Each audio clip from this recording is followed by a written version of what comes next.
Hello everybody.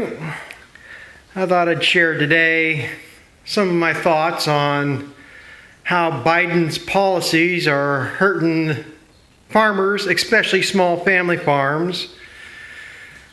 Here in the last couple of weeks, the price of feed has really jumped. And from my understanding, I haven't followed up much on it, but Biden signed something or did something with a trade deal with China. Now, Trump already had trade deals in place and was helping the farmers and all this. Now, all of a sudden, Biden changes something. And in my opinion, it's for him to send them his appeasements for all their help from getting him elected. But anyway, it's starting. This is what's going to put me out of business. With what he's doing with this, with commodities, and what he's done with what's going to happen with fuel. Like I've said before, I just filled up my diesel fuel tank here last month. Wasn't quite 500 gallon. It was $700 roughly. A couple of years ago when Obama was in office, it was costing me $1,800 to fill that same tank. And the price of gas has already gone up here in the last 2 weeks since Biden's been sworn in. So it's going to continue to go up with what he's did with the pipeline and stuff. But as far as the feed, now this one here is from December 16th, 2020. I'll just go with the three main ingredients. All this down here is just minerals and they usually don't change. Ground corn was $8.60. 48% soy was $24. Now these prices are per pound, so you gotta times that by 100, but $24 a hundred, $8.60 a hundred. And distillers were $13.80 a hundred.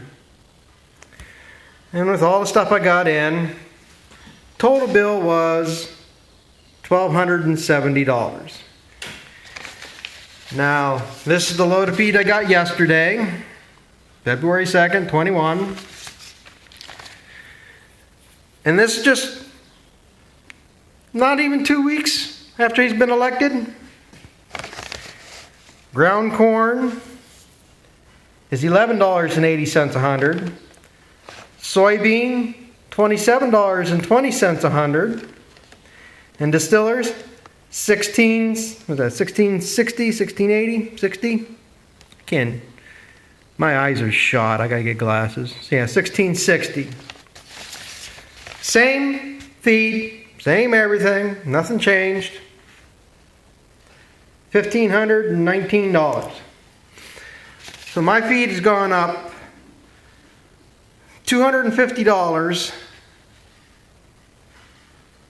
since Biden's gotten in office.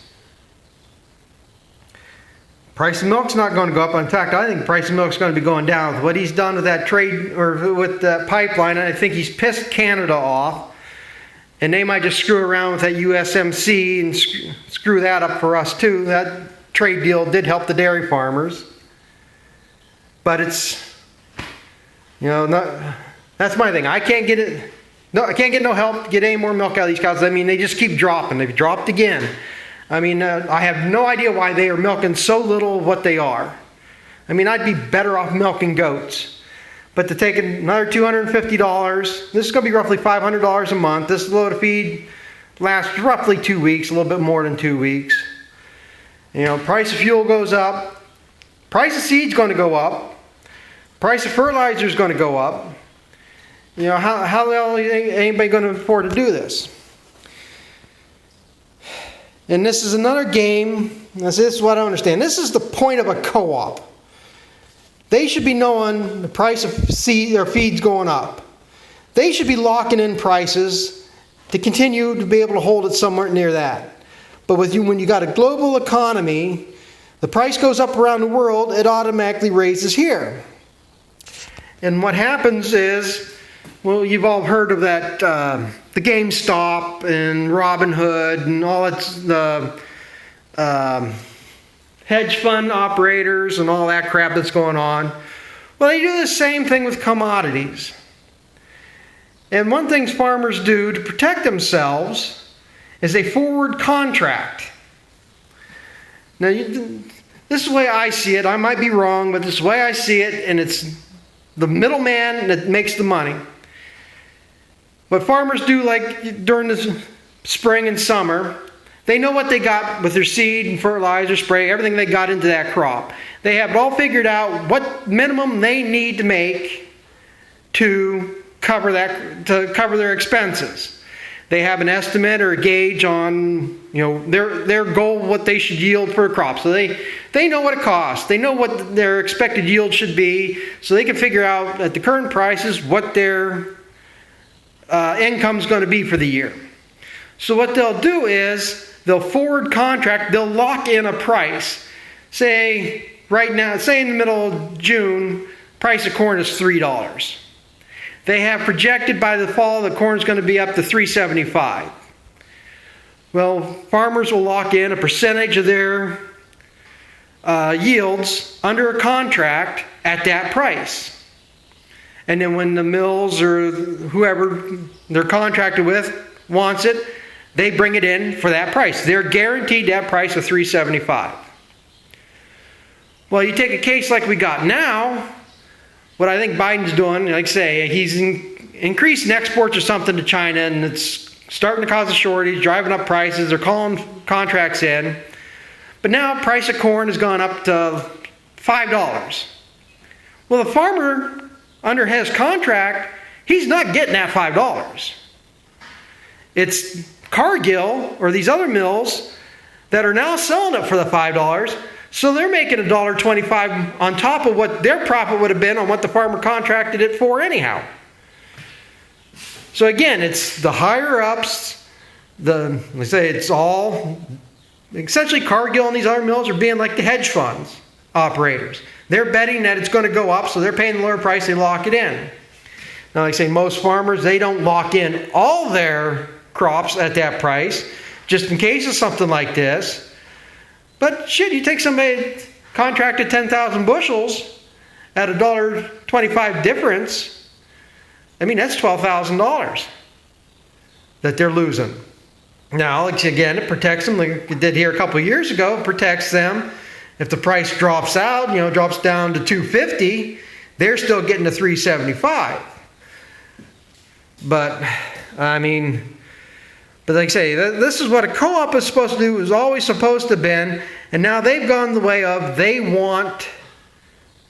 See, a co-op's not supposed to really make a profit. They're supposed to sell, make their profit to cover their expenses, and then if they get any extra profit, they'll send out a dividend check and a revolving fund certificate that they pay out in like 10 years or whatever the turnover is on it. But in essence, they're not supposed to make a profit. That's why they pay out the dividends.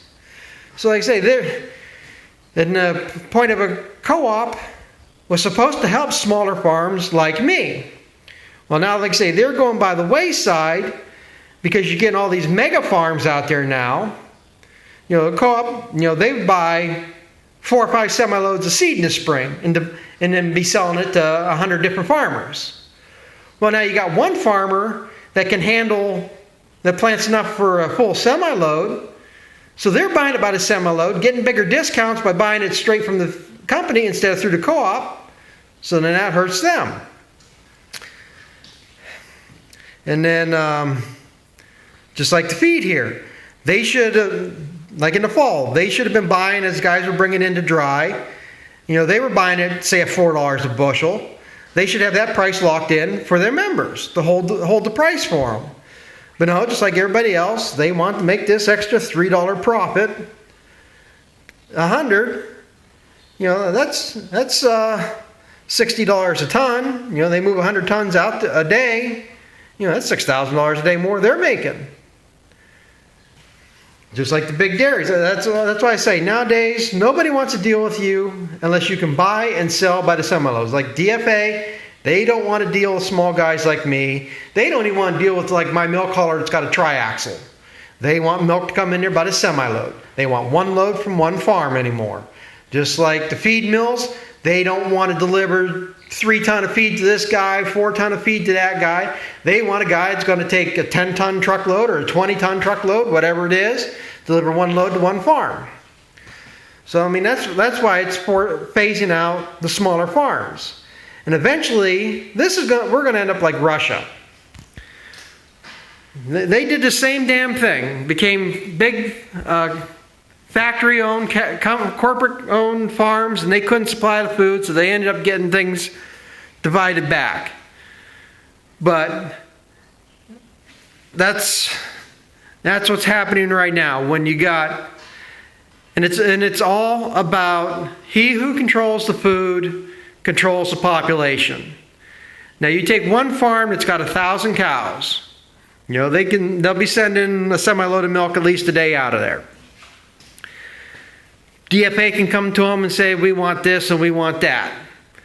Well, now that Dean's is out of it, I mean, everybody keeps merging and collapsing, so you got less competition out there. They have no choice but to do what they want, or else they don't have a market. So they go ahead and do it.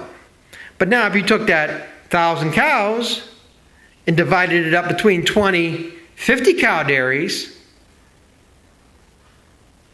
you try to get 20 guys to do what you want to do. You know, it gives the smaller farm, the more farms you have, the more power the farmer has.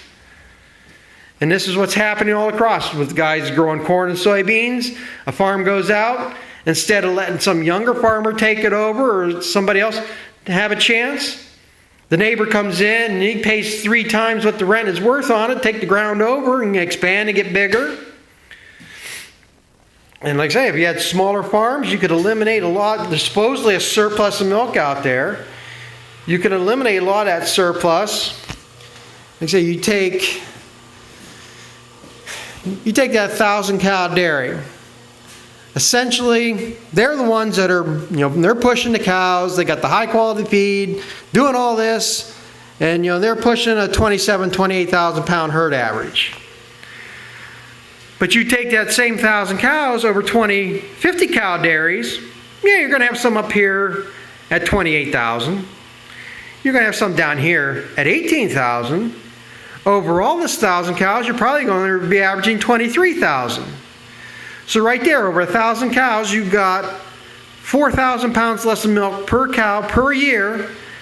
You start eliminating some of the surplus out there. And then that gets more of a consistent price. So, I mean, it's what's going on in the dairy, in the agriculture industry is the same thing that's going on in Wall Street. You got the Chicago Mercantile Exchange. These guys have no clue what goes on a farm. They're just looking at a computer screen, and they know if this number gets this point, and we buy this over here and to this point, they just move numbers around on a computer screen, and they make a couple $1,000s. They have no clue what's out there. So that's all it is. It's all the millionaires and the billionaire hedge funds and commodity brokers that are manipulating the prices. They're getting rich off of us. Now, like I say, I mean, I don't know what the hell I'm going to do to save another $400 or $500 a month. I mean, today milk collar picked up and they dropped again. And it's not going to get any better here for a while because right now I got 1 cow due to freshen this month. And I think I got another 1 or 2 to dry up here. So I'm not going to gain anything on milk this month, but next month I got 4 or 5 to freshen. So maybe they'll gain that, but there's just no way any of this is going to change that I can see. Oh well, I guess I rambled enough here. Maybe I made it more confusing or anything, but like I say, this is the next thing. Okay, right now they charge me $60 to deliver this batch of feed, plus a fuel surcharge. And again, you're going to see when the price of fuel starts going up, that'll be $7, $8, $10. And again, where do I pass that expense on to? I'm still paying more for fuel in my truck and tractors, but I'm not going to get any more. Can't pass it on to anybody to get more out. Milk hauler will be the same thing, and so it's just going to be a vicious cycle. Like I say, they don't want the small farms anymore. Like I say, they want the big ones where they can control. It's what I call the Walmart effect. Everybody thinks bigger is better, but it's not. But I guess I've rambled enough here. I hope some of this made sense. Thanks for watching, and we'll catch up with you later.